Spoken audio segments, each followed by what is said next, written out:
अस्सलामु अलैकुम वरहमतुल्लाहि वबरकातुह। मोहतरम नाज़रीन इकराम, उम्मीद करता हूँ आप सब खैरियत से होंगे और अल्हम्दुलिल्लाह अल्लाह का शुक्र है कि मैं भी खैरियत से हूँ। आप लोगों की दुआएं शामिल हाल हैं। दोस्तों, एक ख़बर सामने आ रही थी कि हज़रत अल्लामा मौलाना मुफ्ती सलमान अज़हरी साहब, जी हाँ, जैसा कि आप सभी को मालूम था कि 22 फरवरी को आपकी ज़मानत होने वाली थी और कल की अपडेट में मैंने आपको ये बताया था, लेकिन किसी वजह से आपकी ज़मानत नहीं हुई। कागज़ी कार्रवाई भी पूरी हो गई, तमाम चीज़ें पूरी हो जाने के बाद भी आपको वापस भेजा नहीं गया। ये कल की अपडेट में मैंने आपको बताया था, लेकिन वो वजह क्या थी, क्यों नहीं भेजा गया आपको बाहर, क्यों आपको बेल नहीं दी गई कोर्ट से, जबकि आपको ज़मानत मिल चुकी थी, लेकिन किस वजह से आपको बाहर नहीं भेजा गया, वो वजह जो थी वो सामने आ गई है। जी हाँ दोस्तों, उस खबर को आप तक पहुंचाने से पहले मेरी आपसे गुजारिश है कि आप हमारे चैनल पर अगर पहली बार आए हैं तो हमारे चैनल को सब्सक्राइब करके बेल आइकॉन को दबाएं और हमारे साथ जुड़ जाएं, ताकि हर अहम मालूमात हम आप तक पहुंचा सकें। और इस वीडियो को ज़्यादा से ज़्यादा शेयर करें ताकि तमाम मुसलमान के पास इस खबर को पहुंचा दिया जाए और ये वीडियो तमाम मुसलमानान हिंद तक पहुंच जाए।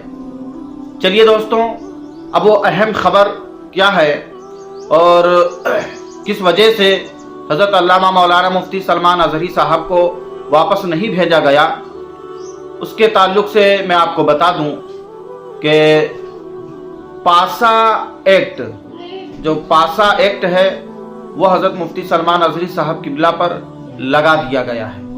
और ये लगता कैसे है, देखिए, सबसे पहले आप जो है, सबसे पहले जूनागढ़ में हज़रत मुफ्ती सलमान अज़हरी साहब किबला के हवाले से एक एफआईआर दर्ज किया गया। और वो एफआईआर किस बिना पर दर्ज किया गया, ये तो आप जानते ही हैं कि हज़रत मुफ्ती सलमान अज़हरी साहब किबला ने अपनी तकरीर के दौरान एक लफ्ज़ इस्तेमाल किया था, और वो लफ्ज़ क्या था वो आप समझ ही गए होंगे कि किस लफ्ज़ के इस्तेमाल की बिना पर आप पर एफआईआर दर्ज की गई। तो सबसे पहले जूनागढ़ में आप पर एफआईआर दर्ज किया गया और वहाँ से 1-2 दिन आप कस्टडी में पुलिस की रहे, फिर वहाँ से आपको ज़मानत मिली। जैसे ही आपको वहाँ से ज़मानत मिली, फौरन दूसरी जगह एक और केस आप पर दर्ज कर दिया गया। फिर आप 2-3 दिन तक पुलिस कस्टडी में रहे और फिर जैसे ही वहाँ से आपको ज़मानत दी गई, वैसे ही फिर मोड़ासा में आपके नाम पर फिर से तीसरी एफआईआर दर्ज कर दी गई। इसी तरह से एक के बाद एक एफआईआर दर्ज होती रही।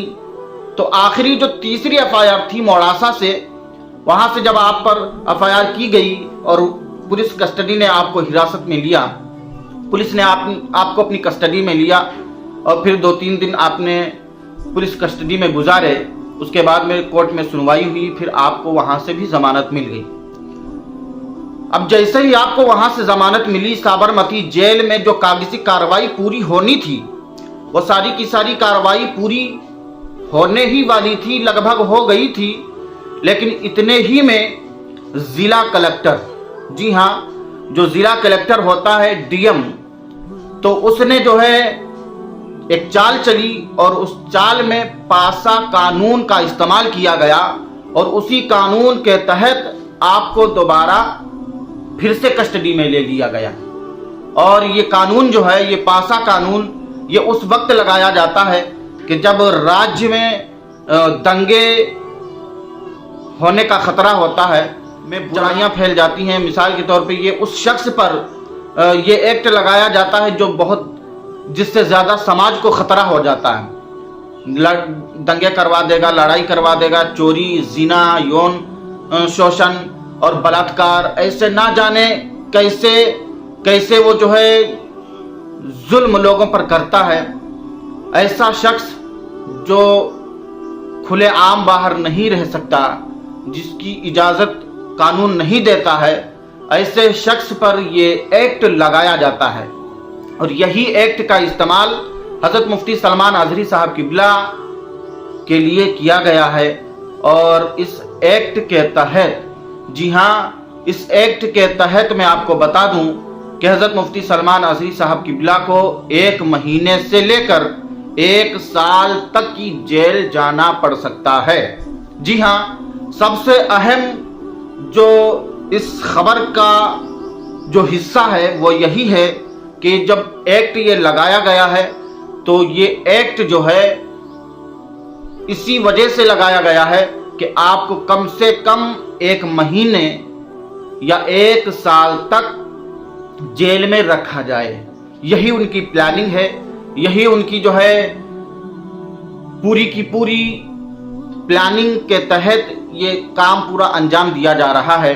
اور آپ کو جیل بھیجنے کی ساری سازشیں اور ان کی پوری کوشش اور پوری جدوجہد یہی ہے کہ آپ کو باہر نہیں آنے دیا جائے اور آپ کو جیل بھیج دیا جائے۔